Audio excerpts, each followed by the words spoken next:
Coucou mes petits amis, j'espère que votre semaine s'est bien passée et qu'aucune méchante belle-mère n'est venue vous importuner. Je fais souvent référence à ma belle famille ainsi qu'à mon passé et j'ai l'impression que vous avez pas mal d'idées préconçues à mon sujet. Aussi rien de mieux qu'un Draw My Life pour éclaircir un peu les choses. Oh, petite parenthèse avant de commencer. Je sais que vous êtes plusieurs à attendre la vidéo sur la meilleure façon de laver les rideaux et les tapisseries, mais elle demande pas mal de travail niveau montage. Elle arrivera sans doute la semaine prochaine. Un peu de patience encore.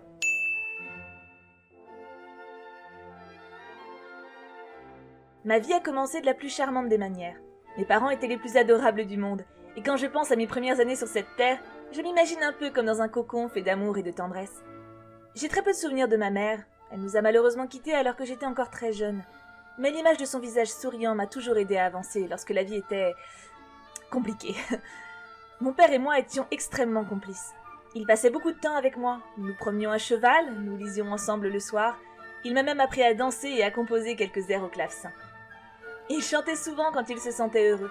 Il avait une voix chaude, forte, et je l'accompagnais de mon mieux. Ce qui était à la base une plaisanterie entre nous est devenu au fil des années une vraie passion, et nous tenions parfois nos discussions quotidiennes en chantant, ce qui était plutôt ridicule, j'en conviens, mais cela nous amusait beaucoup. Malheureusement, un bonheur si doux n'était pas fait pour durer. Au cours d'un voyage, il fit la connaissance de Madame de Trémène. Elle avait dû lui sembler aimable, en tout cas il se dit qu'elle l'était assez pour devenir ma mère. Il l'épousa rapidement. Et elle vint s'installer à la maison avec ses deux filles, qui devinrent donc mes belles-sœurs, Javotte et Anastasie. Anastasie, pas Anastasia.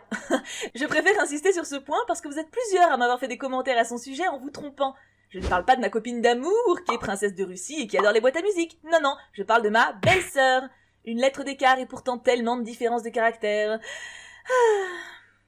Pendant quelques mois, notre vie de famille fut difficile à organiser. Je faisais de mon mieux pour être aimable avec elle, mais je sentais qu'elle ne me portait toutes trois que peu d'affection. Mon père s'en était rendu compte aussi, je crois, et cela l'affligeait beaucoup. Un soir, le dernier où nous fûmes réunis, il me prit dans ses bras, me serra longuement, et me murmura qu'il chercherait une solution. Il n'a pas été plus précis, ni sur le problème qu'il voulait résoudre, ni sur la solution possible, mais avec le temps, je me dis qu'il avait sans doute vu bien plus loin que ce que je voulais bien lui montrer à l'époque. Il mourut pendant la nuit. Jamais je ne me suis sentie plus seule au monde qu'à cette époque. J'avais 8 ans alors et j'étais orpheline, confiée à la garde d'une femme qui ne m'aimait pas avec 2 sœurs qui me méprisaient. Les années suivantes se mélangent dans mon esprit. Je dois avouer qu'entre mes 8 ans et mes 16 ans, ma vie a sensiblement toujours été la même. J'étais la domestique de la maison. Aucune tâche ingrate, aucune humiliation ne m'était épargnée. Je pensais à fuir parfois, mais pour aller où? Je n'avais qu'une robe miteuse, pas un sou en poche. Je ne connaissais rien du monde extérieur, mais j'avais bien conscience qu'être une femme seule dans les rues n'était pas le destin le plus souhaitable du monde. Heureusement, j'avais mes petits amis pour me tenir compagnie. Jack, Gus, Jacqueline, et bien d'autres. Tout le petit groupe de souris de la maison formait un merveilleux soutien pour la jeune fille seule que j'étais. Ils me faisaient rire et me permettaient de voir la vie sous un jour positif, même quand tout était noir. Je n'oublie pas bien sûr Pato, mon chien, que mon père m'avait offert alors que j'étais encore enfant, ainsi que les oiseaux, les poules, mon cheval. À défaut d'avoir de l'amour d'être humain, j'en recevais de toutes les créatures à 4 pattes du lieu. Enfin, toutes à part Lucifer, mais j'y reviendrai plus tard. Un beau jour, j'étais en train de faire les sols du hall d'entrée quand quelqu'un sonna à la porte. On peut dire que c'est cette visite qui allait précipiter ma vie entière dans l'inconnu, mais je l'ignorais encore alors. J'ouvris la porte, échevelée, rouge de colère et en sueur. Je venais de courir après Lucifer qui avait mis de la terre partout juste après que j'ai tout nettoyé. Oh, Lucifer, c'était le chat de ma belle-mère, et mon Dieu qu'il portait bien son nom. Je n'ai jamais douté de l'intelligence des animaux. Il l'aurait plutôt mal pris, je pense, si cela avait été le cas d'ailleurs. Mais lui était machiavélique, et malgré tous mes efforts, je n'arrivais pas à trouver une qualité à cette boule de poil, désagréable, égoïste et puante. Lucifer est méchant, sournois, il mord, il griffe, il est grand. Zouk zouk, Lucifer. Oui bon, je dois bien reconnaître que même avec les années, penser à lui me courrouce très légèrement, hein? J'ouvris donc la porte à un brave homme qui nous apportait une lettre. Et pas n'importe quelle lettre. Une invitation royale pour un bal au palais.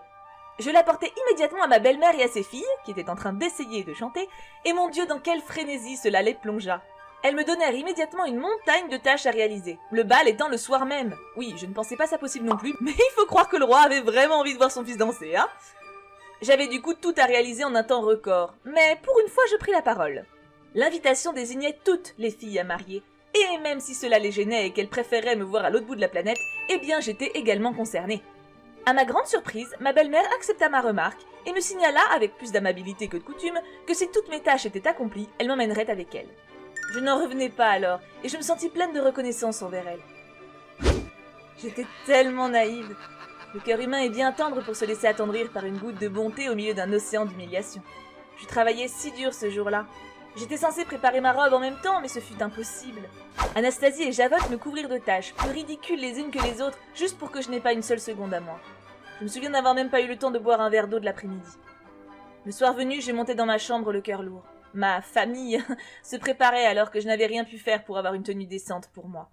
J'avais pour projet de remettre au goût du jour une ancienne robe de ma mère, mais je n'avais même pas eu le temps d'en défaire un ourlet. Heureusement, j'avais les meilleurs amis qu'une femme puisse espérer. Les petits animaux s'étaient rassemblés et avaient travaillé tout l'après-midi pour coudre à ma place, et la robe qui m'attendait dans ma chambre était l'une des plus jolies que l'on puisse voir.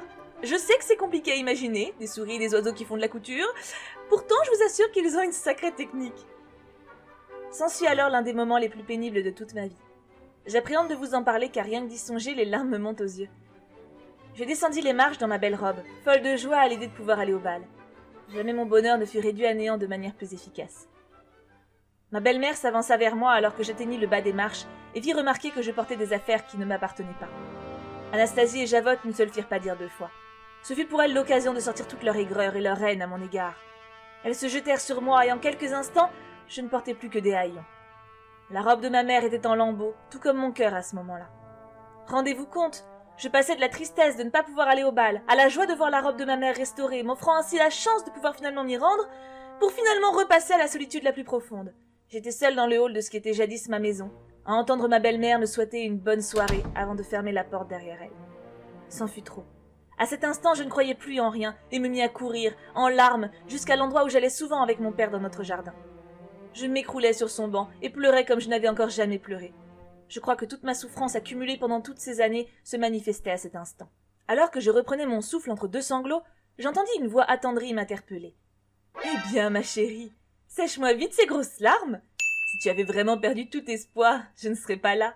Et pourtant, regarde !» Je regardais et vis une dame assez âgée, emmitouflée dans un manteau violet beaucoup trop grand pour elle, avec un grand sourire sur le visage. Je ne vais pas vous cacher qu'au départ, je l'ai prise pour une vieille folle voulant me trucider pour je ne sais quelle raison. Il faut dire qu'avec la soirée que j'avais passée, j'avais des excuses. Mais je me rendis vite compte qu'elle était effectivement très bienveillante. Elle se présenta comme ma marraine.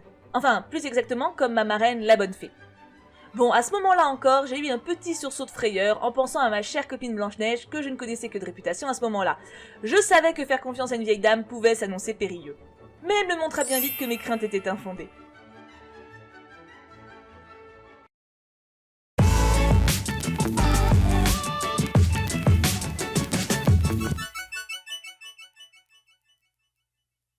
Elle transforma une grosse citrouille de potager en un carrosse somptueux.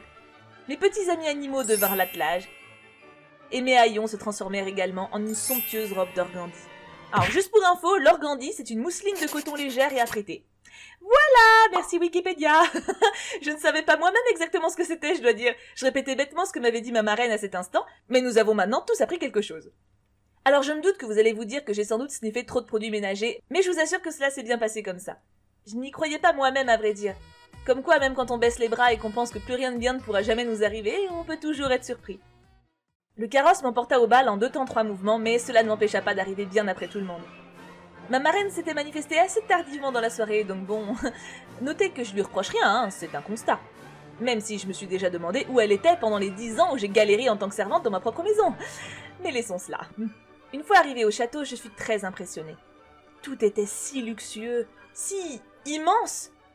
Je me perdis dans les longs couloirs déserts jusqu'à arriver à la salle de bal où un homme magnifique m'invita à danser immédiatement.